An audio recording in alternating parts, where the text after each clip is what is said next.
All right, we are live. Instagram, TikTok, YouTube, all three of them. We got it recorded, so we'll have it for future viewings. What's up, everybody? I hope everybody's having a good night. Having a happy, I guess it's Thursday. I got back from the barbecue joint not long ago. But I made a post earlier that was talking about the state of the real estate market in 2023 and 2024. And so I actually made that post. If you go look at the post that I made, I don't know, an hour ago, I made this post actually last October. What's up, everybody? October 2022, Legend. What's up, Real Estate Investing School? It's Div. Hey. Thank you guys for joining. I made this post in October of 2022 saying, what's up, Jacob? Josh, should I add a ventilation fan to the bathroom for my first rental property? I don't think that's a terrible idea. It doesn't have to run all the way through. It can just be one of those fans that disperses. What's up? How you doing? Zach, what's up? Lubbock, Texas. Who's the first person to view this Insta Live? I don't know if I can see that. Sugary Lettuce. What a great name. What's up? Hope you guys are doing good. So y'all post some questions. I'm going to take some Q&A for a little while and talk a little bit about the state of the real estate market. Made a post on Instagram that, again, I mentioned. I posted this back in October of 2022. And I don't have it in front of me, so I can't quote it exactly. But it's essentially like, here's what's going to happen in 2023 and 2024. The feds are going to manufacture a recession, all right? And so then homes are going to start sitting longer. So it's going to drive the prices down. So then you're going to be able to get deals because prices are dropping. So, for example, I locked up a deal last week. It was listed at 150. I closed at 105. This property was listed on Zillow. No cold calling, no marketing campaigns, no wholesalers, nothing. Literally listed on Zillow for 150, closed at 105. All right. And the way we're able to get deals like that is, number one, knowing what you're doing. But number two, understanding that homes are starting to sit longer. And so you're able to get these deals. And so that's what's happening right now. The rates are higher. And so there's not a ton of movement compared to where we were. If you guys remember last year, the last year and a half, I mean, somebody put a house on the market, it was gone within literally 2 to 3 days. Well, now we're back to normalcy. Like we're talking 30, 45, 50 days that homes are sitting on the market. And so they don't fly off and they don't get top dollar. And so you're able to get deals. Now, what's going to happen next year? If you guys aren't familiar, next year is an election year in the United States. When it's an election year, wild things happen. Okay, wild things happen. And I can tell you, mark it, write this down, put it in your calendar. It's November 9th of 2023. Mark it in your calendar for a year from today. Say, go send Jaron a DM and tell him he was either right or wrong. I'm telling you that rates are going to drop drastically between right now and this time in 2024, because Grandpa Joe Biden, and I'm just giving him a hard time. It doesn't matter if it was Joe Biden, doesn't matter if it was Donald Trump, Barack Obama, George Bush, Ronald Reagan, George Washington. I don't freaking care. It can be any of them. They're going to do whatever they can to stay in the most powerful seat in the world. You think they're going to take the chance, Joe Biden's going to take the chance of losing an election because he kept rates at 8% to buy homes, and because the cost of goods and the cost of living is ridiculously high? No, you're going to see a big shift in all of that come 2024. So how does that correlate to real estate? Right now, homes can be bought at a discount.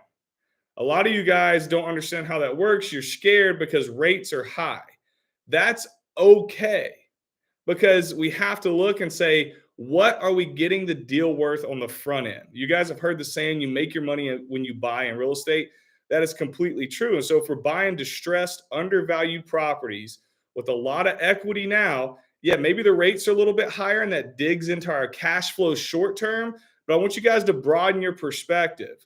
Don't look at just year one pro formas. What is this property going to perform like year 2, year 3, year 4, right? Rents have gone up, stayed equal or gone up, I think, for the last 100 years. They double every 10 years. If you look at a graph of real estate over time, it has completely gone up. And here's a crazy statistic. Everybody listen to this. Stop what you're doing and listen. If you're not paying attention, pay attention really quickly. Since 1942, how many years is that? Somebody do the math for me. I'm from South Carolina. We have terrible education. So 1942 to 2023. Type that in the chat. How many years is that? 1942 to today. Did you know that there has only been 7 years in that entire time span? 7 years. No, the mic is not connected to my phone. Sorry if the audio is rough. Is the audio really rough? Y'all like type really rough if it's really rough. I could try to move closer. I don't have a mic going into the phone. 81 years, says John. We'll believe him. In 81 years, real estate has stayed flat or declined in value. Okay, stayed flat or going down in value only 7 times. 7 years out of 81. 7 out of 81 years. Out of the last 81 years since 1942 till today, it has only gone down actually in value, I think 5 times, and has stayed even. Didn't appreciate, didn't depreciate 2 years. Okay. Are you grasping this? And you want to know what 5 of those 7 years where real estate didn't perform well? Do you know when 5 of those years were? They were during 08 through like 13. And so it was all bunched up. And so if you take that out, it's performed, even leaving it in, it performs very, very well. And I think we all lived through 08, 09. And so I think we are just always expecting it.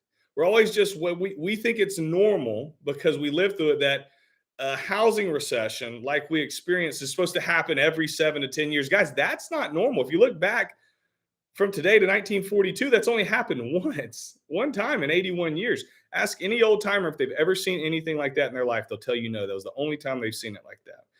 And 99% of those problems were bad lending. And guess what? We don't have those bad lending practices today. So stop living in this, like, underneath the umbrella of fear mongering that we're heading to another complete huge housing bubble, because we're not, and it's not a normal occurrence that happens all the time. So back to my story. Where are we at today? Rates are high. Okay. So buying and selling has slowed down tremendously right now. But there's a kicker. When you look at the core of basic economics, you have what's called supply and demand. That's like the core of all basic economics. Right now, I believe this number is correct. We were about 6.5 million homes short of being where we need to be with supply. So when these artificially inflated rates come down, what do you think is going to happen? Do you think people are going to start buying again? Imagine if rates, they're 8% today, 7.5%. Imagine next year when they're 6% and 5.5%. Right? Everybody was scared of 5.5 to 6% on the way up because we've been sitting at 3% and 4%. But it's all perspective. So now we've been at 7.5% and 8%. But when it drops down to 5.5 to 6%, there is going to be a buying frenzy, and real estate is going to shoot up. So if you own your personal home, guess what? You probably are going to have a lot of wealth built over the next couple of years. But I want you to imagine this. Imagine not only you have your personal home, fantastic, right? But you also have 10 other properties that are rental properties. And they all gain significant equity. Let's say you start with $50,000. You're using the BRRRR strategy like I teach, and you start with $50,000 of equity in all 10 of those.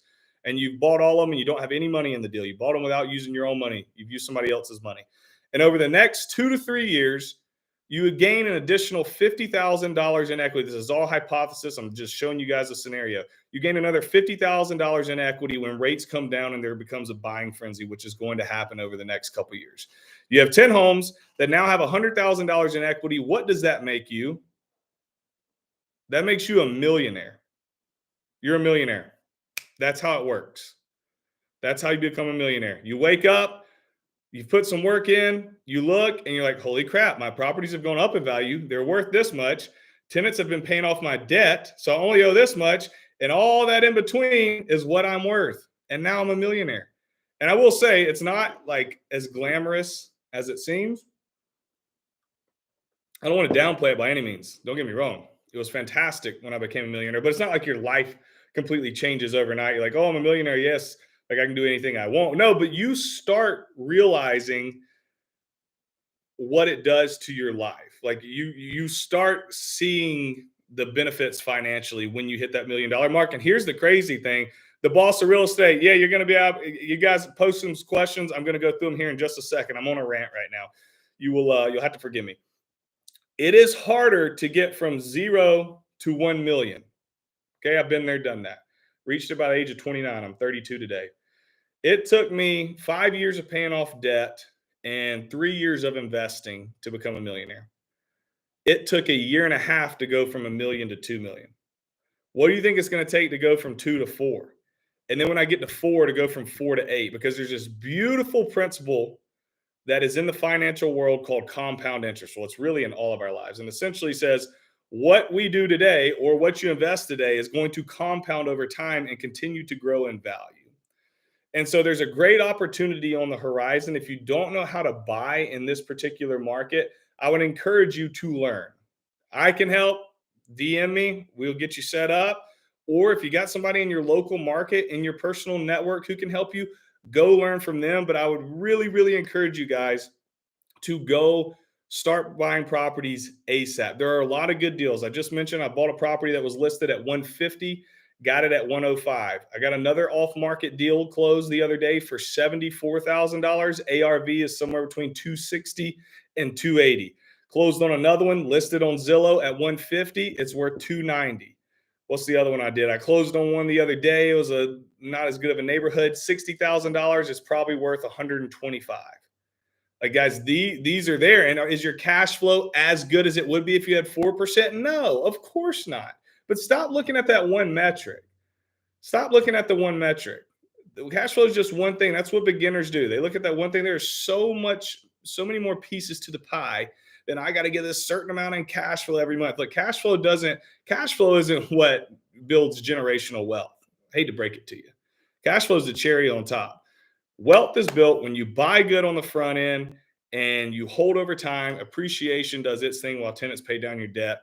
And if you guys will start doing that, we're in a really, really, really, really, really good position right now. And I want to encourage you, there's not as much competition right now because people are scared of the rates because they're not able to see what's about to happen here in the near future. So I will shut up with that and I will go through and answer some questions. You guys, I'm scrolling all the way back up. So let me work through these. You guys post questions as you have them, and I will answer them. Real estate is too expensive in Canada. I'm thinking about trying to invest in the US. Yep, you should. I work with a number of students who live in Canada and live all over the world and invest in the United States. My guy, I love what you do. Just started following your work. Appreciate it, Ken. Means a lot. Sugary lettuce, you got it. Cowboy, let's talk about investing in flips. Let's talk about it. Is it worth it in this market? I mean, I would say, is it worth it to make a lot of money?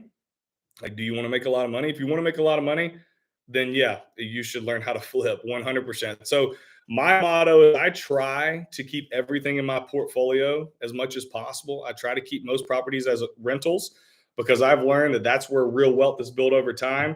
But it's hard to pass on flips when you need capital and you're trying to generate income. I'm doing a flip right now that will net me somewhere between 35 and 40 grand. Right now, I'm in the middle of it. And I tried to keep it as a rental. The numbers didn't make sense. It wasn't good enough returns. I was going to have too much money in the deal and I was going to have a terrible cash on cash return. So I pivoted and said, okay, well, what could I make if I flip this property? And we're going to be about a net 35 to 40K. Those deals are absolutely everywhere. The deal I just told you about that was listed at 150 that I bought for 105 with somebody else's money, right? I was originally going to flip it because I got it at 105 and ARV, the after repair value, is about 250. So I was going to make $80,000 gross on that. But because I was able to get it such a discount, I'm going to burr it. And then I'm going to rent it out for $1,500 to $1,600 a month. But when you learn to find deals like I teach, that's the key, guys. Out of everything in real estate, it all starts with being able to find good deals. And it's really not that hard. You just have to know what you're looking for and you have to have the team in place.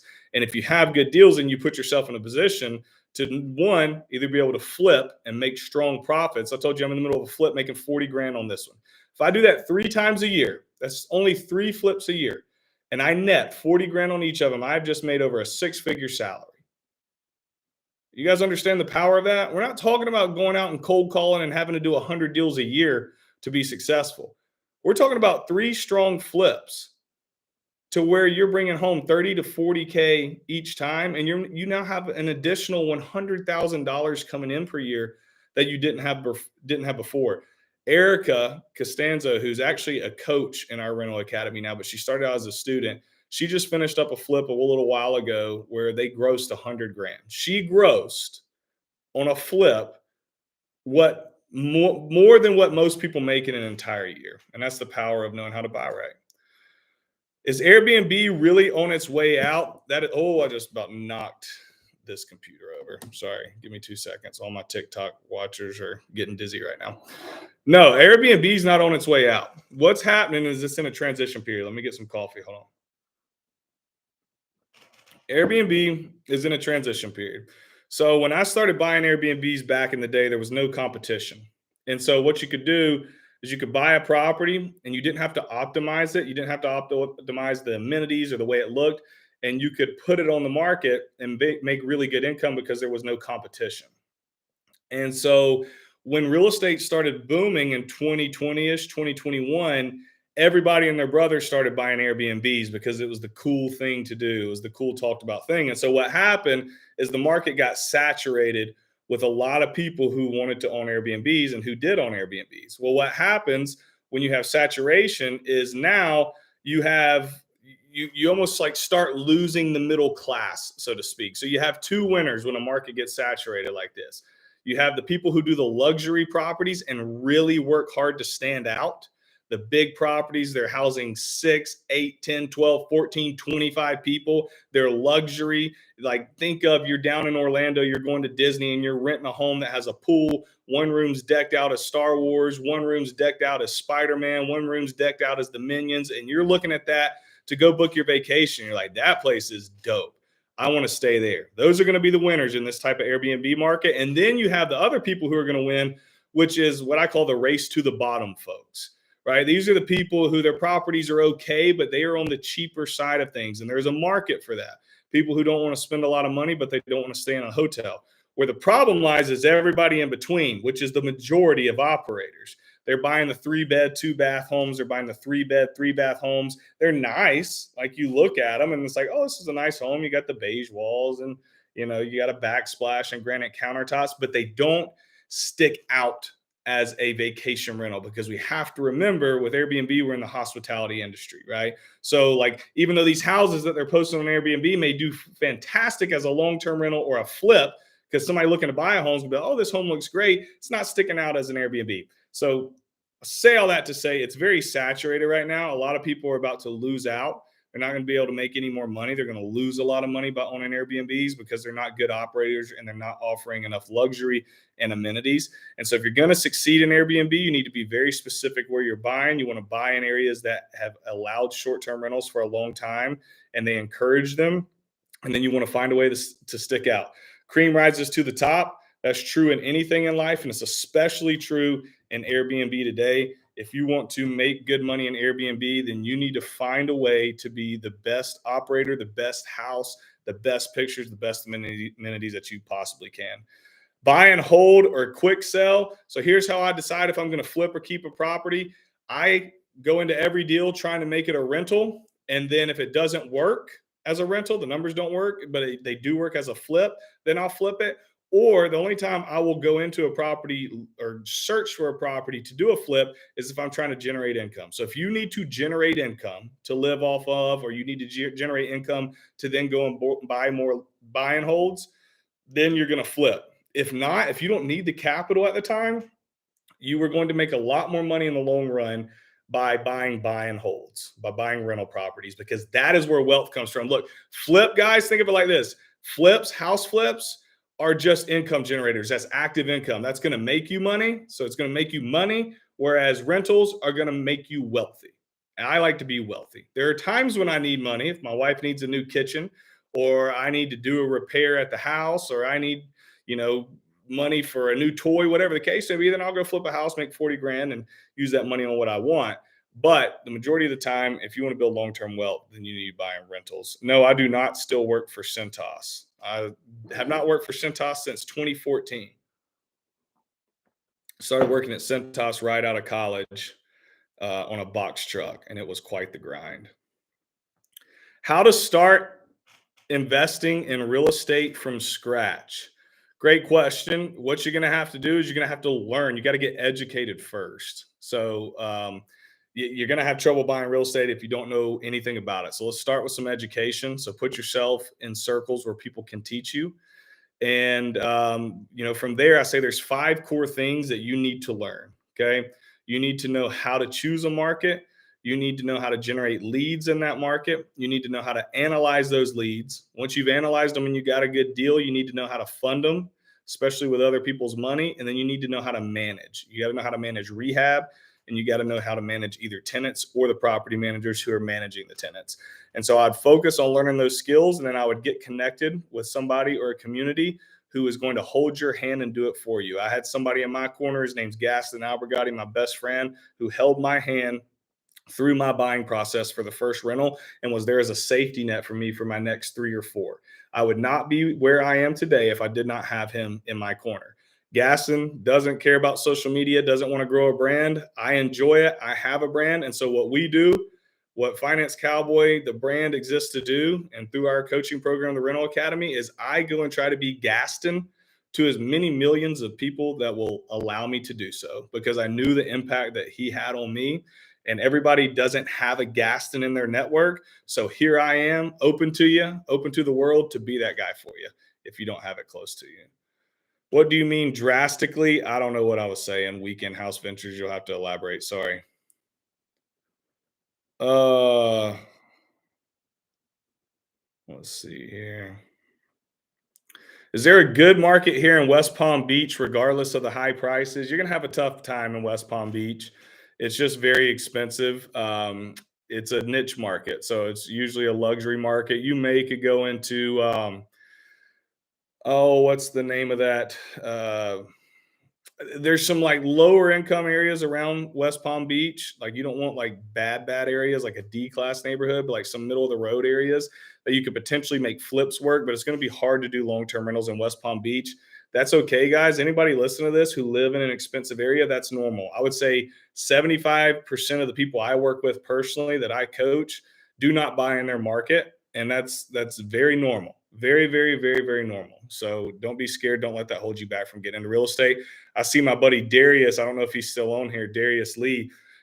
He's in our group in our rental academy, and he just got a property under contract today in a certain market. I'm not going to blast it in case Darius doesn't want me to, but he lives in Tempe, Arizona. If I'm saying that wrong, Darius, and you're on here, forgive me. And he bought this property literally across the country because we have good teams built out. So you can go build your own teams out. You can do your own market research, or you can come work with me. And I've already done all that for you, and I got all the teams ready. It's just plug and play. But don't let buying, long term keep you from getting in the real estate game. How to cash out refinance before 6 months? Yeah, that's a myth. I will cash out. I'll do a refinance oftentimes before I ever even finish the rehab on the property, because the small local banks that I work with, they can see what I've done already through rehab and they know where we're going with it. And they will base that off of what the market value is. So the whole cash out refi within 6 months, usually the only time that you're restricted to that is if you buy a property up front using a bank, and then you want to refinance with that bank again, they're going to make you wait 6 months. But if you go buy a property with private money, hard money, a HELOC, right? Not with a bank to start, and then you go to a bank and say, "Hey, I want to do a cash out refinance and put a long-term note on this property with you guys." There's usually not going to be a seasoning period. How much is the rental academy? It's 1,500 down and 399 a month for 11 months. DM me when if you want to get into the rental academy. The problem is, just warning, you come into the rental academy, you're going to buy real estate, and I'm going to push you to buy real estate. So if you're a big chicken, don't come, because um, you're going to get pushed and you're going to buy property. So if you're ready to buy property, hop on in. If you're a scaredy cat, stay away. What sales would you get into right after college? Oh, I love this. But I really wish I could talk. Not say I wish. I need to start talking more about sales, and not just real estate because I'm so passionate about sales. But if I was what I did out of college, and what I'd recommend any person getting out of college to do is go into sales. Number one, because you learn how to sell, you're going to be able to make money your entire life. Okay, that is a skill that I think is that without being a business owner and running a business, sales is the most powerful skill that you can possibly have. And so I would recommend going to a B2B place. So Centos is known for good sales training. Xerox, Enterprise Rent a Car, UniFirst. Pick one of those four: Centos, Xerox, Enterprise Rent a Car, UniFirst. Go work at one of those, become a salesperson, go through their sales training program, then go from there and get into medical sales. Medical sales is hard to get into right out of college because there's so much competition, but they love to hire from the four companies that I just said. And so if you'll go there and you'll pay your dues for 2 to 3 years, learn the game, be a high performer, then you can sneak into the old medical sales world and you'll be making high six figures for the rest of your life. Is it better to rent or flip homes? I've already talked about that. Rent if you want to build wealth, flip if you're trying to make some money. What if you're wrong though? What's the worst case? John Jett, elaborate on that. If I'm wrong with what? I'm guessing you're talking about if I'm wrong with where the market's going, but clarify that for me.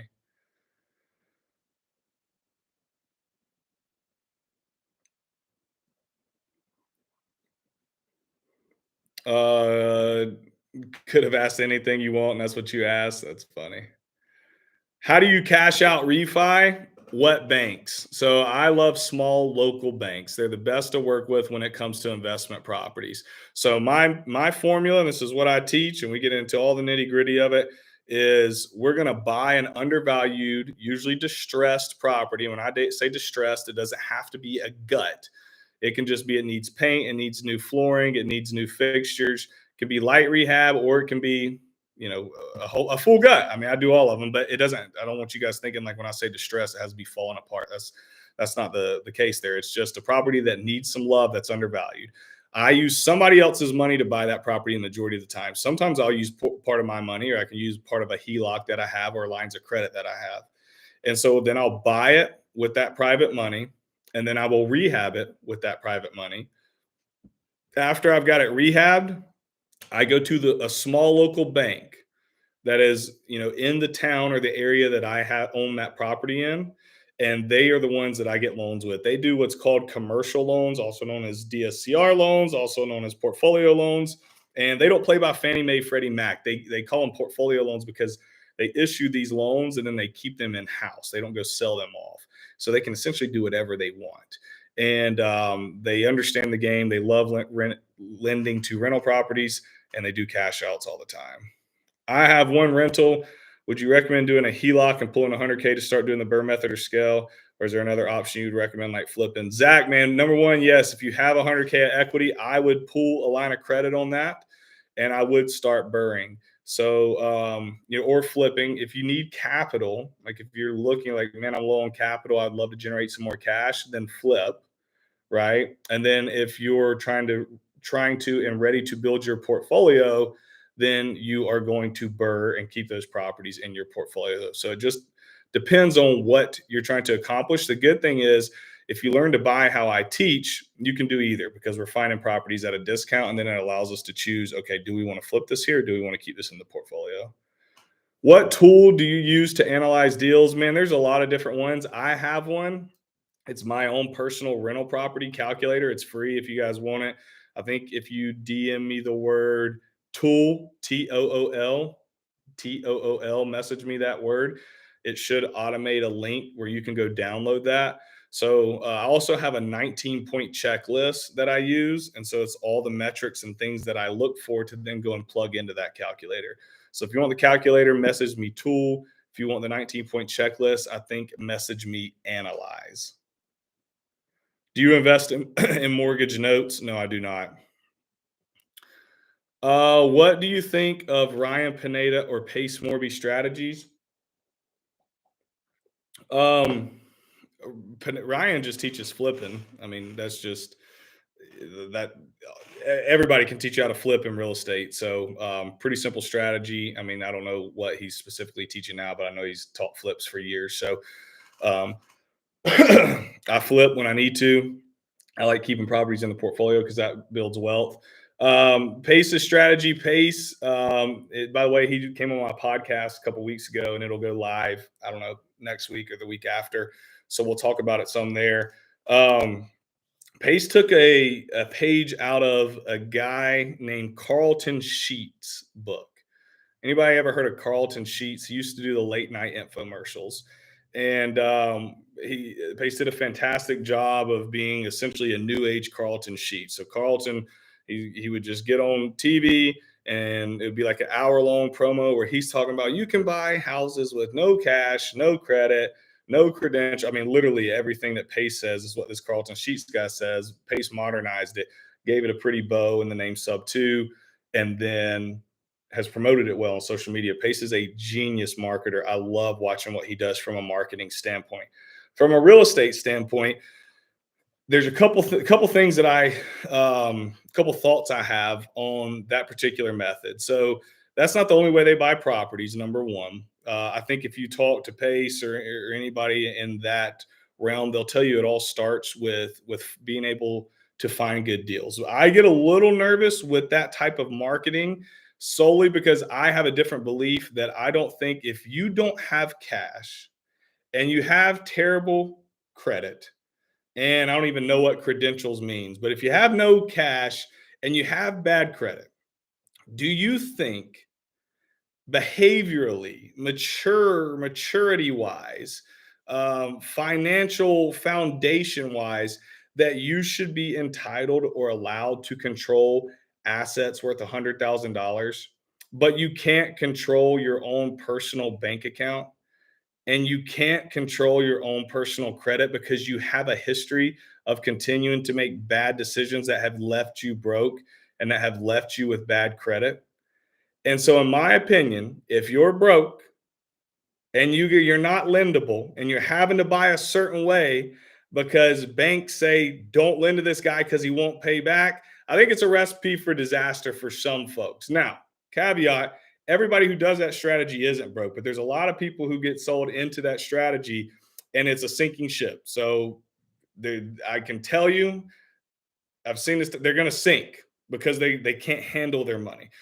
Second thing I don't love about buying, they've coined it sub 2, but there's a lot of different words for it. But if you're buying on what they call terms, all right. So if you're not going to have to put, and by the way, when they're buying in these creative ways, if you look, the percentage of actually having to put money down is probably 80% or greater.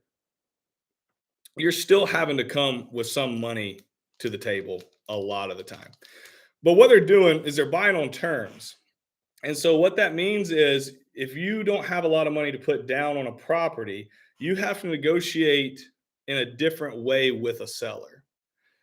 And so if you can't put money down, then you're going to have to buy that home for more than it's worth. And so a lot of times what these folks will do is because they're not bringing a lot of money to the table, they will offer them and take over their mortgage or do a seller finance deal with the purchase price higher than what the property's worth. So if a property's worth 300, they'll go in and say, I can't put 20% down, I can't put 10% down, but I can give you $2,500 today, and I'll pay you a mortgage on a sales price of 335. But this property is only worth 300. And so immediately, that person who buys that property is underwater by $35,000 on this home, but they're saying it's okay in the name of cash flow. Well, what happens when that cash flow doesn't come in, or that renter doesn't pay its bills, or they pay half of the rent, and then you have an HVAC go out, or then you have a plumbing issue, or then you have a tree that falls on the house that costs you $5,000 to clean up? Now, what are you going to do? Because you don't have any cash, you don't have any credit, and whatever credentials are, you don't have those either. So if you didn't have money to buy the freaking property in the first place, How are you going to have money on the back end when crap hits the fan? And I'm sure there's a ridiculous answer for it, but I'm talking to you guys common sense wise. Real estate is not a broke person's game.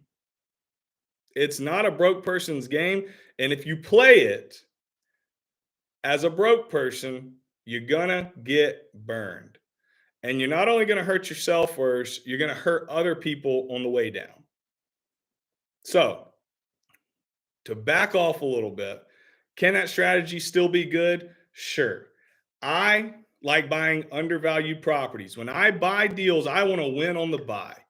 When I buy properties, I want to buy them at 100 grand, knowing that I can put 50 in them, not using my own capital, still using other people's money, but I buy it at 100, I'm all in at 150, and now that property is worth 250 to 290.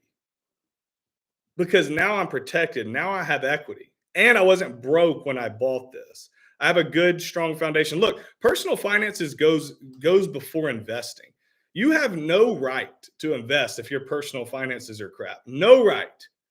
You shouldn't even be listening to this live on real estate investing if you're living paycheck to paycheck or if you're drowning in consumer debt. Maybe you should, because I'm about to give you guys a lesson on it. So hang tight.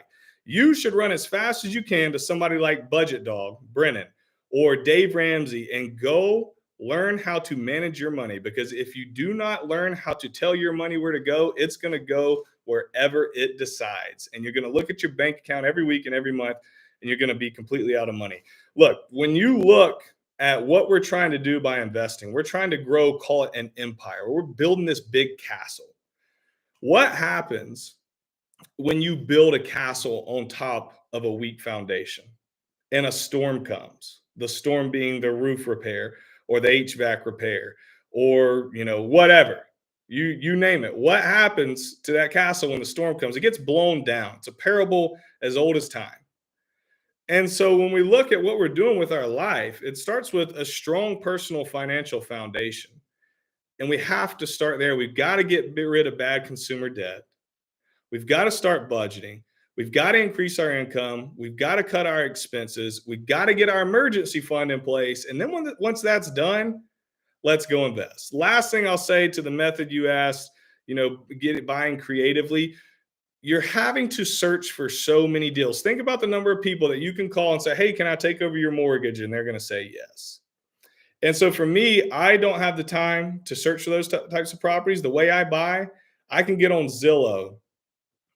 I can literally get on Zillow and find the deals I need to make me wealthy. I don't need to go cold calling and getting told no 100 times a week just to get one yes, every week and a half, every 2 weeks. I got some wholesalers that are in my mentorship, and I ask them how many calls or hours of calling does it take to get a wholesale deal? They said it takes about 43 hours of cold calling to land a good deal. Let me tell you who ain't calling 43 hours to get one deal. This guy. I either find him on Zillow or I have investor-friendly agents who bring them to me. And if you work with us, we have all that in place so you don't have to go searching for everything. Wow, that was a rant. Thanks for asking that question. How do you manage flips out of state? So that is the secret sauce, right? It starts with a good team. And I've said this, we have those built out for our students because we know it's so important. You're going to need a point man who's usually going to be your investor friendly agent. They're going to be walking the property for you, and then they're going to make the connections to the contractors, to the property managers, to everybody on your team. And so they're going to do a walkthrough, and then you're going to do a meeting with the contractors. And you're going to have looked at the walkthrough. You're going to have consulted with those contractors on, hey, this is what we want to do exactly with this property. This is our budget. And let us know if you run into any big issues that we didn't expect, right? And there's a lot more that goes into that, but it literally is having a point person to walk you through those properties virtually, which you can do very easily. And then coming up with a game plan for what you're going to do. Is this a flip?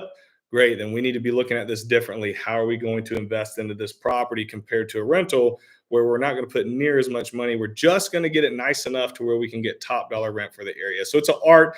I could teach on that particular topic for a week. So we actually have in our community a specialist, Balin the builder, who our students can schedule a one-on-one with when they get a property under contract to plan the rehab process, because it's that important.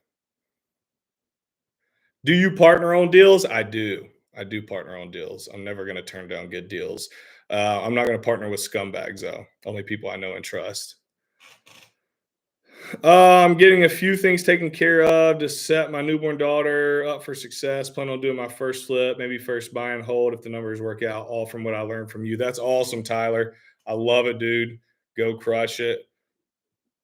How can I find good deals in the Palm Beach, Broward, Dade County area? Probably can't. Um, I'd have to dig into it, but it's a very expensive market. You could do some luxury flips, but it's going to be very hard to make long-term rentals work there.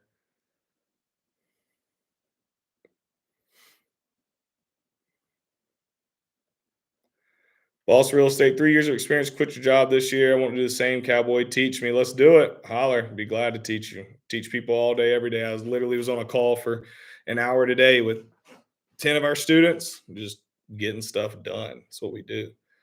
I only have 60K to invest. What would you do? I would take that 60K. I'd partner with a private money lender or hard money lender. I'd go buy an undervalued property. I'd fix it up and I'd turn around and sell it. And now I would say I have 90K to invest. And then I would make the decision with my 90K to say, do I want to do that again? And now I have 120K to invest? Or do I want to do a burr now and get a property in my portfolio, get my money back, do that again, get my money back, do that again, get my money back? So we tell folks when they come into our world to have at least 25 grand, because when you're looking at how these, the structure of these private hard money deals go. So like when you're working with a hard money lender, they're going to lend you somewhere between 95 and 85% of a purchase price. Okay. So you're only going to need to come up with 5% down up to 15% down. And then they're going to lend you 100% of the rehab. So we just need to find enough money to get us to the closing table. And that money can be your money, it can be a HELOC, it can be private money. Or if we move hard money lenders out of the equation and just use a private money lender, you can find a private money lender who will lend you the entire purchase and rehab. So there's a lot of ways to skin this cat, but you don't have to have as much money as you think. You don't have to put 20% down on every deal. You don't have to buy every deal with all your money. You just bring a little sum of the purchase and let somebody else pay for everything else. And that's how I built my portfolio and scaled to where we are today. Do you ever turn any homes into Section 8 rentals? No, I don't. Usually the private rental market pays more in the areas that I invest in Section 8. Section 8 is, don't get me started on that. You guys already asked me about other people's strategies. I'm going to back away before I go in. It's great for marketing. It's great for marketing. Flips can go wrong also. So can driving your car. I mean, somebody may pull out and hit you and you're dead and your life's over. So I know that was a little harsh, but I mean, there's risk in everything. I think it's riskier for your future to not invest in real estate than it is to invest in real estate. You got one life. What happens? Flip goes bad. You lose a bunch of money. I mean, hopefully you don't. That's the goal. If you learn to do it right and you buy right and you leave yourself breathing room, then you're going to be okay. But at the end of the day, you can't take any of it with you. So it's like play the safe card and never do anything worthwhile in life. I'm not getting on you, Weekend Housing Picture. I'm just ranting now. So this is not directed towards you. Don't want to make anybody mad. But it's like, what do you have to lose? You're going to lose it all anyway. It's a silly game. Have fun with it. Build wealth. Bless people. Live a good life. Set your generations up. Train your kids up on how to manage money so they'll train their kids to how to manage money. Give yourself some breathing room. To do that, there's risk involved. That's all I know how to tell you. There's risk involved. But for me, I mean, I've got a pretty good sample size now. I've been doing this a while. It's worth the reward. It's worth the reward. So somebody's asking about quitting the 9 to 5. Guys, I would encourage you, if you hate your 9 to 5 that bad, instead of the thought process of how do I escape it so quick, why don't we just go find another 9 to 5 for a little bit? Because I really believe that the W-2, or if you have your own small business, whatever it is, the more you can leverage that to buy real estate on the front end, the quicker you're going to be able to get out of that W-2. But if you absolutely hate what you're doing right now, go get a different job and then use that to buy real estate. So you're going to know how to do it when you have enough income coming in to where you don't have to work anymore. Now, a lot of people think that income just comes off cash flow, and that's where people go totally wrong. So, yeah, you can work to get a cash flow number that frees you up, but you can also work to get an equity number that frees you up. Do an exercise with me, guys. I want you to think through this. So, for 5 years, we'll just do a 5 year span. All right. I bought 22 properties in 2.5 years. So, you can do it a lot quicker. Let's just for easy math 5 year span, you buy 10 rental properties. All right. So year 5, you've got 10. Year 6, you sell 2 of those rental properties. The first 2 you ever bought. Each of them has $50,000 in equity, 75,000, whatever. You take home that $100,000. You live off of that. Now you have 8. We're going to live off that 100 grand. Then we're going to burr again and replenish the 2 that we just lost. So now we're back up to 10.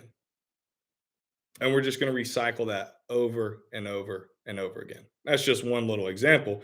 Imagine if you have 20 properties, 30 properties, 50, 100, whatever. You can just sell more, refinance more. So this whole thought process of it has to be, I'm trying to hit this certain cash flow number to retire. Great, bro. You take your time with that and you miss out on all the great deals. I will continue buying, understanding that, yeah, if I can snag a great cash flow deal, 100%, give it to me. But there are a lot more ways to skin that cat than just cash flow. And you can do it off equity. Also, once you learn how to find undervalued deals and rehab them, you can add flipping to your repertoire. So my wife and I shoot to make over 6 figures a year just in flipping, simply for the fun of it. Like, does not a necessity at this point in our life. It's just a challenge. And my wife enjoys fixing the properties up. So I told you I'm doing a flip right now. It's going to net 35 to 40K. Do that 2 times a year, you make 80 grand. Do that 3 times a year, you're going to make 120 grand. And so there's a lot of different ways to break out from the 9 to 5. The key is learning how to buy real estate the right way and how to manage the projects and how to analyze and fund. And then once you do that, you got to start. I think we want to start with the end in mind, which is good. We need to have a goal. But once we set that goal, then we've got to put a plan in place and we've got to put blinders on and we've got to stop looking so far down the road. We got to say, okay, what's step 1? Let me just focus on this. Well, I kind of want Airbnbs one day. I think it'd be cool to do a tiny home up in the mountains. Well, I really would like a mobile home park one day. Okay, great. I hear you. But what do you need right now? Well, I need more capital. All right. Shut up about everything else. Sick of hearing it. You need more capital. Here's what we're going to do. We're going to go choose a market and we're going to find where the B to C class neighborhoods are in that market. And we're going to find a home that's distressed and undervalued. We're going to fix it up and we're going to sell it and we're going to make money. And then we're going to put that money into our bank account. All right, well, I got some capital. I need a little bit more. All right, do that again. We're going to do that again. Now you feel good. You've got more capital on hand. What am I trying to do next? And then we just take it step by step. And then you get creative, you get confident, you learn how the game goes. You can start doing more projects at once. Maybe you're buying an Airbnb while you also got a flip going on and you're burring a long-term rental and you're analyzing a midterm rental because now it's not overwhelming to you because you've got the basics down. And so that's what I would encourage you to do. And I would also, guys, I would not lean into the message of W-2 being a bad thing. So I think that's bogus. Look, I've been on both sides of the aisle. I've ran my own business. I've worked W-2s. Business is hard. When you go out on your own, it's hard. Can the grass be greener? 100%. You can make a lot of freaking money. But we have to get out of this mindset of if I could just get out of this W-2, then life is going to be perfect. I got news for you guys. It's not. So take that for what it's worth. How much is your mentorship? $1,500 down, $399 a month for 11 months. How do we find a Gaston? You're looking at him right here. Here's your Gaston. DM me. Just work with me if you want to have success. If you don't want to buy properties, don't work with me. Yeah, some people have a very expensive mentorship. How do you like the Wilmington market? I'm not well versed in the Wilmington market, to be honest with you. I'd have to look at it. I mean, I would imagine there's some opportunity. I would also imagine that it's pretty pricey because it's on the coast. I like Wilmington though. I like Charleston better, but I'm biased. I want to get into the rental academy. Holler at me. Shoot me a DM. We'll get you hooked up. I joined today. David, yes, I saw that, dude. I'm super excited to start working with you. Saw that come through. I know you talked with Ryan. Ryan, if you guys ever are interested in joining the rental academy, before you join, you're going to talk to one of my partners, Ryan. He works for me. He's not some sleazy sales guy. He teaches in our academy. He has 7 doors. Ryan's a fantastic guy. And so you'll get to talk to him and he'll get you set up. And then once you're in, you got access to me, you got access to all our coaches, all our trainings, all our lives, all our networks of, we got to like 15 or 16 different markets built out, I think, across the country to where you come in and we plug you in and you start buying deals. Yeah, 400 a month, not $3.99. Unfortunately, we got to make a little bit of money. We got some expenses. I got 5 full-time employees now, so they cost. Have you found that those small local banks only work with people living in that state? No, nope. It doesn't matter if you live in that state or not.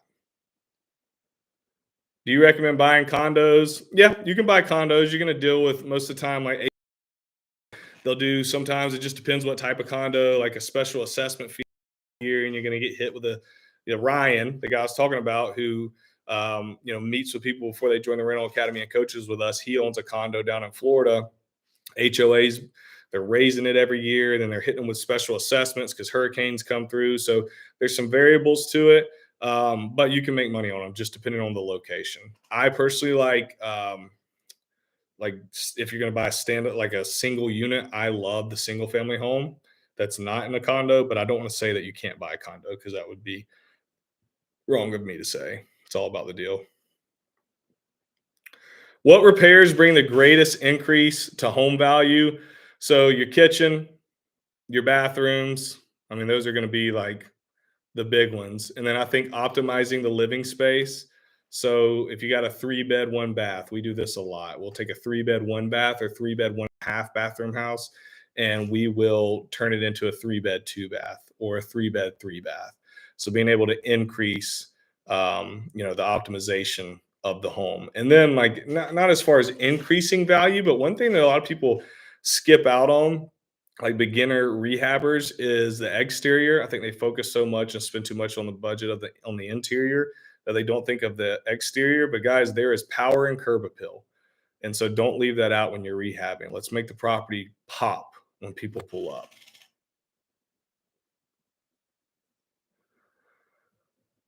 What is your process in bringing a property bought by cash and wanting to mortgage it out with a small local bank or lender and asking what they will do 80% of the appraisal, not of purchase? That's what they're going to do, Monica. They're going to lend you 80% of that appraised value. So if you bought it with cash and then you go and refi with a bank, they're going to order an appraisal. Okay. And then whatever that appraised amount comes back at, they're then going to write you a check for 80% of that. It's going to go into your bank account, and then you're going to write a check out of your bank account to pay your private lender back or to pay yourself back if you bought it with your own capital.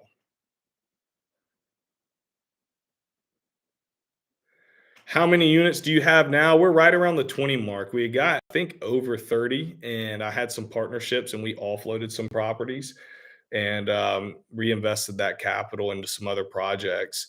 But we're buying, and we may be over that because we just closed on 3 properties within the last 5 weeks. So I'd have to look. It's somewhere in that ballpark. And I took a little break in 2021. When I say break, we bought like 2 houses because I started this brand in the beginning of 2022.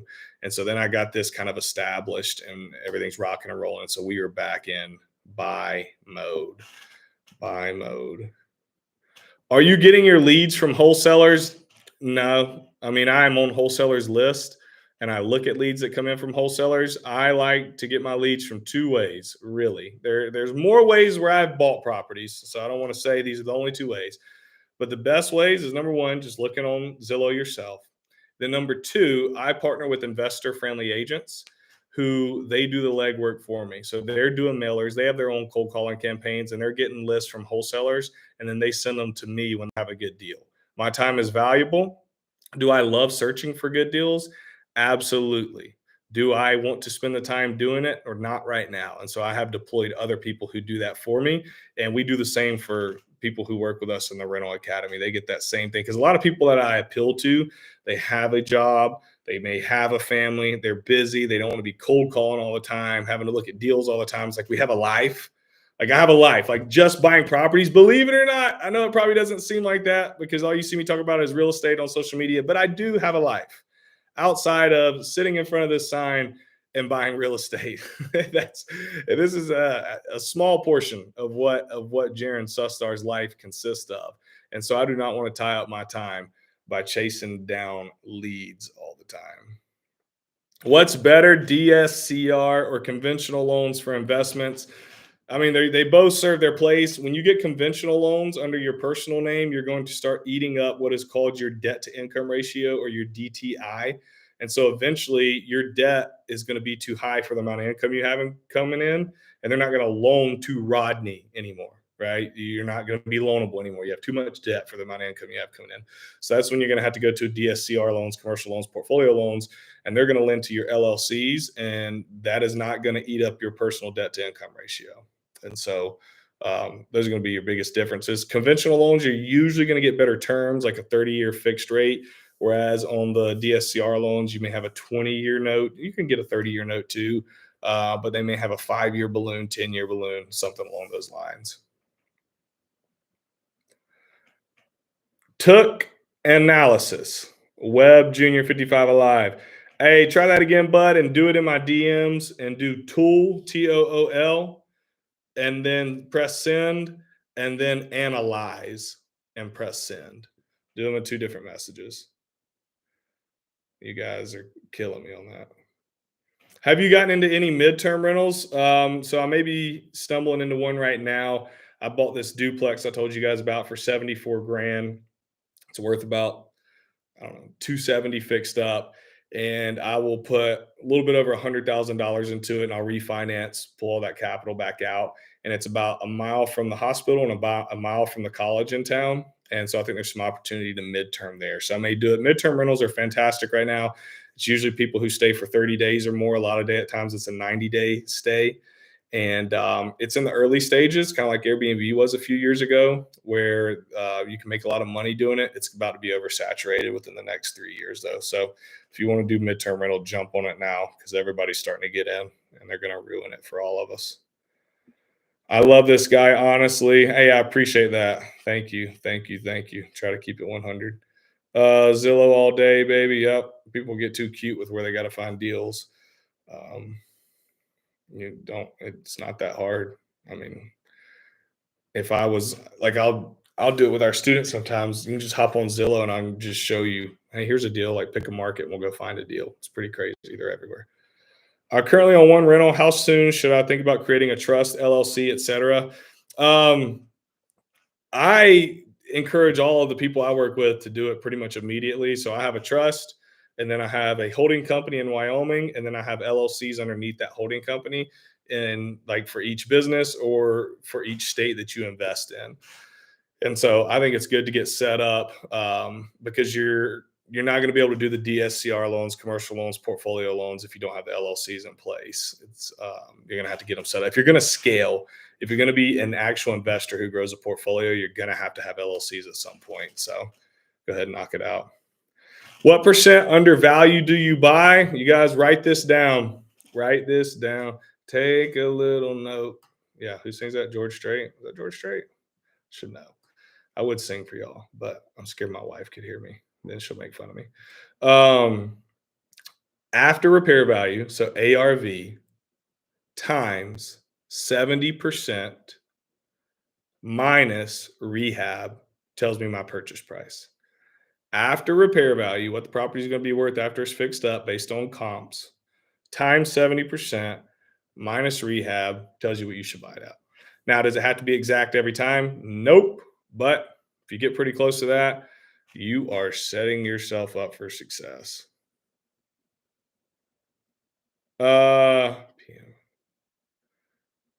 Rates, I'm seeing like, I think I got quoted at 7.5%. Did you ever use your own home's equity to invest in real estate? Yes, home equity line. The way I teach to use home equity lines is use it as a bridge loan or use it combined with private money or hard money. The whole point is if we're putting out money that's in an equity line, we want to deploy it for a short amount of time and then we want to recoup that, whether we're doing the Burr method or whether we're flipping. We want to send that money out, but then we want to get it back. You don't want to keep a line of credit out, usually a variable rate. And if you're doing it on your personal home, we don't want to put that at risk. So let's deploy it and return it. Cool thing about a line of credit too, it's like a credit card. You only pay on what's used. So if you got $100,000 line of credit and you only have 20,000 that's being used, you only pay on the 20,000. You don't pay on the remaining 80 that's just sitting there. Yep, keep that 9 to 5 for financing. 100% makes you very, very, very, very loanable. Yep, scale faster with keeping your job. 100%. Yep, a lot of good. So you own 22 doors right now. I'd have to nail that down. We got to 22 in about 2.5 years, and then we grew more, and then we've all floated some over the last year and a half, and then we started buying a lot more. So I'm around that ballpark today. I'll try to nail that down for y'all. It's just hard. I used to put my door count in my bio, like, oh, I have 22 doors, but now we transact so much that I have to change my bio like literally every month, and I'm not doing that. Are your properties near each other? Yeah, a lot of them are. I also have bought properties about 4 hours away, Airbnbs. So it's not a necessity whatsoever. Let's golf. Let's do it, Daniel. Thanks for all your posts, man. Mom always sends them to me, and we have some solid conversations on the topic you hit. Keep pushing. Hey, dude, I appreciate it. That makes me feel good. I'm going to whine for a second. Instagram is not like, go look at my content right now. Like, go look at the number of views my reels have. For some reason, probably because I posted about Trump not too long ago, but Instagram hates me right now. They're not pushing my stuff out. So I feel like I'm posting in vain. I'm like, all right, because I'm used to getting, now this sounds so like white girl problems or whatever. Like I used to get a lot more reach, and now just like the last month, it's hated me. And I'm like, what am I even doing here? Like you work so hard for this content and then you're not even pushing it out. So I say that to say thank you. That means a lot. How do you like the Cleveland, Ohio market? I love it. A ton of my students buy there and they do really, really well. All right. I don't know if I see any more questions, or maybe I'm just still so far up.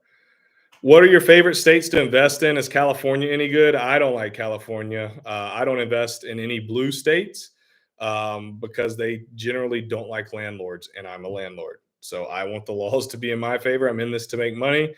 And so I do not want to buy in locations where they're going to favor the tenant when any scrum comes up, because then you're going to get screwed. So Midwest and Southeast, those who work with us, we already have your markets and your teams built out for you based on market research we've done. No, I do not get an LLC for each property. Nope. Yeah, you could do it for each state. There's like a talk with a CPA. They're all going to tell you something different when like how many properties should be in an LLC. I've been told a number of different things. So I don't want to give that advice here. Tax deeds. I think there's an opportunity there. There's just a lot of savvy investors who do that. It's not as easy as it looks. So, yeah, that's my answer to that. There's money to be made there, but you're competing against a niche group of competitors. Like people will fly in to just do tax sales. So, like big companies.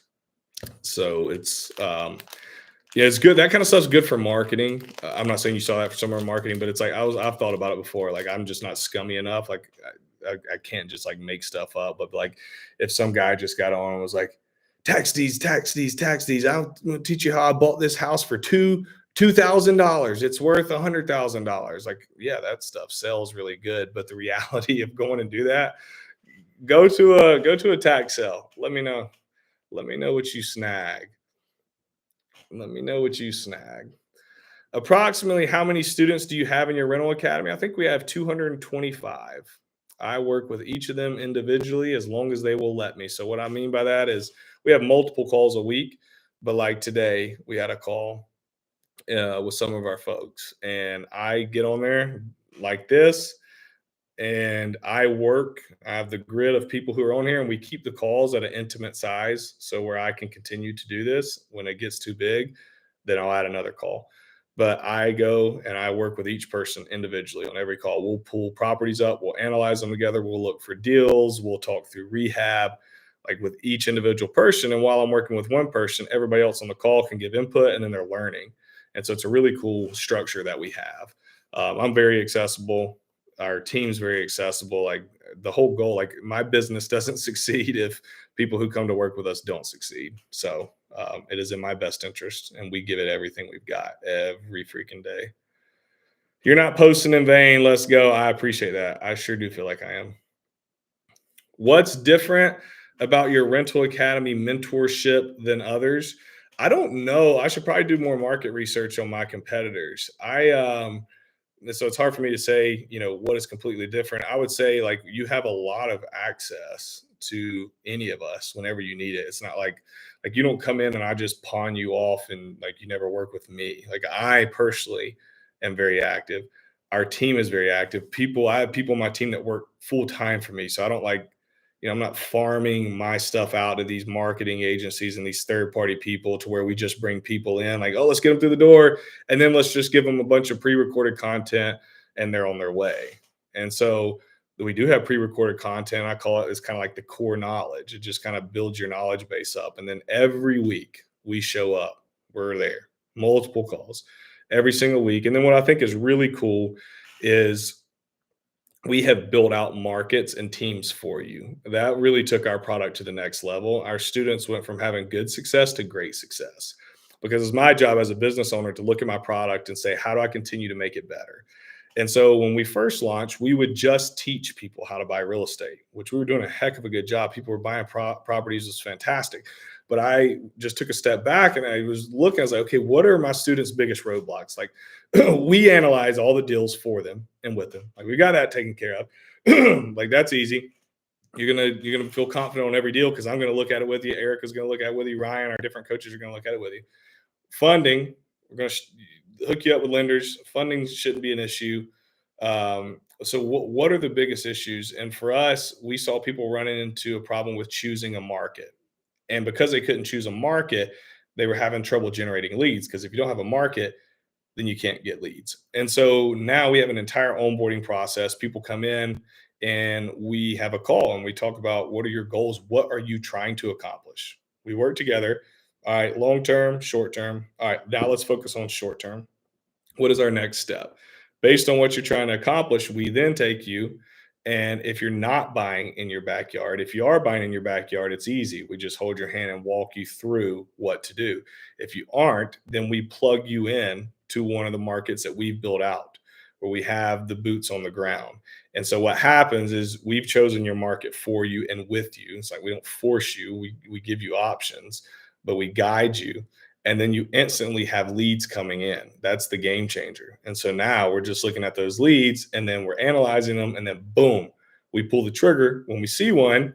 Well, now in these markets that we build out, we've got all the people in place. So you've got your inspector in place, you've got your contractors in place, you've got your local lenders in place. If you're burring and you need to refi on the back end, we've got your property managers in place, your closing attorneys. And so it's really, really done for you, and with you. But a lot of it's like the hard work's done. That was my big thing, is like, how do I remove the roadblocks and get rid of the hard stuff so people can come in, and if they will just show up, they got a heck of a good chance of having success. So long answer. Hopefully that helps. F the hate, keep posting for the love. Hey, I appreciate it, Gabe. You're looking great, man. Fun seeing everyone evolving and bettering themselves. Look, hey, I need to eat a few more salads. I just ate the barbecue joint with a lot of fried food before we got here. Have you heard of people buying from Ace? If you've seen his posts on Instagram, I have. I don't know anybody buying from Ace, so I can't speak to that. I like his content though. I think he's got great content. There's a lot of real estate gurus who are the legit ones. It's crazy already. I am biased, but I think this guy he goes by Finance Cowboy. He's pretty legit. No, I'm not joking, but I don't. A lot of these guys have had success. One thing I have learned though by meeting a lot of these folks, I don't want to say there are some frauds, and I'm not gonna call them out because that's unprofessional. So I'm sorry, I can't do that. But what is very interesting is you can look at any of these folks that you see on social media, and the ones that you think really have it together, like their businesses together, they've got this just perfect real estate machine running, this perfect content creation machine running, perfect mentorship, everything. They've got it all figured out. None of them have it figured out. So I have got the peek behind the curtain of a lot of the big guys with all the big followers that y'all see, and you're like, man, if I could just get to where they're at, like it's so easy. No, they wake up every day and they're scrambling, and that's a fact. That's a fact. Nobody's got it figured out. So don't think you're behind. We have turnkey, Monica. Those markets have turnkey properties. If you want to buy turnkey, we can get you hooked up with turnkey properties. It's hard to burr a turnkey property. Now, everybody in our community doesn't burr. I love burring. I teach a lot of burring, but I bought every way you can think. I bought 20% down, 10% down, 5% down, no money down, burr, seller finance. What am I leaving out? Partnerships, like I've done it all. But when you're buying a turnkey property, you're usually going to have to put capital in and leave it in. So you got to put 20% down or a portion down. So that's the only, I don't want to say downfall, because it's okay to put money in a real estate deal. If you have money, like everybody talks about buying, with no money so much of their own money, which I advocate for and I do a lot of, but it's okay to put money in a deal too. And you're going to do that with a turnkey. No, I am not going to share all the markets that we work in. I'm sorry. I don't want to say it's proprietary information, but that's something that we worked and continue to work really, really hard on. And I don't know if it's fair to my students to do that. So it's not like you can't go do the research on your own, but you can go do the research on your own because we did a lot of work to make it a lot easier for the people who pay to work with us. So I would tell you Midwest and Southeast. I'll give you a starting point. Whatever came of the real estate mentor inviting you on his podcast for thousands. I remember you posting about that. Yeah, I laughed. They wanted 25 grand to have me on their podcast. I was like, no. Like, what? Who's paying 25 grand to go be on a I wouldn't okay, I'll take that back. I paid 25 grand to go on 2 podcasts. Today, I would hand them cash if I could go on. Let me make sure there's only 2. Am I leaving somebody out? There's 3. All right, I'll start with the boring one first. Number 1, How I Built This by Guy Raz, whatever. I would pay to go on that one. Number 2, I would pay 25 grand to be on Joe Rogan's podcast.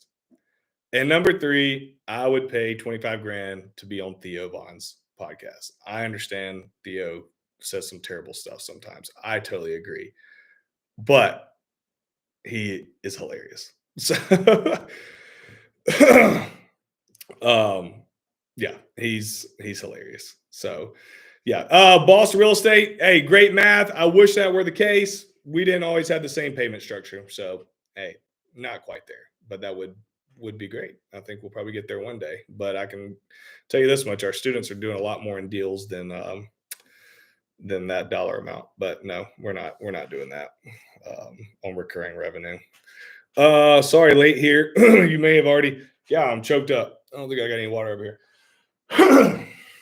Sorry, late here. You may have already answered. What is your preferred way to find properties? Using investor friendly agents, let them do all the work. They are on the wholesaler list. They're doing their own mail outs. They're doing their own cold calls. Let them do the lead gen for you. Easiest way, best use of your time. I also, some things I'll do like these, like there's strategies I'll implement outside of that. It all starts with that. But then once I find a property that I buy, I will then look in that same little area and look if it's where I'm located. I'll look. If not, I'll have boots on the ground, look for vacant homes that are in that area, and then we'll call. So if I do cold calling, it's very targeted. I don't pull like a list of 500 people and call them. Like if I'm going to cold call, it's because I bought a property in a certain area and now there's houses around it that have potential that fit my buy box. And so I'll reach out to them. I love working with other investors. I love buying properties and selling properties to other investors. It's a very easy transaction because you know what they bought it for. So you know they got to make a buck. They know you got to get a good deal for it to make sense. And it's a fantastic transaction. So those are some of the ways I do it. Do you coach coaches? What do you mean by that, Jenna? Elaborate. This is my last question. It is way too late. I'm ready to go lay on the couch. I don't usually work at night. I'm trying to do more lives, but I like to veg out. Do you coach coaches? Like coaching you on how to coach others? Is that what you're asking? If so, no. I do not do that. No. No, I don't do that at this time. I think there's a lot of ideas I have for I got something hanging here. A lot of ideas I have for the future, but not today. So cool guys. Thank y'all for hanging out. This was amazing. Y'all are awesome. Holler if I can ever help. And I'll see you next time.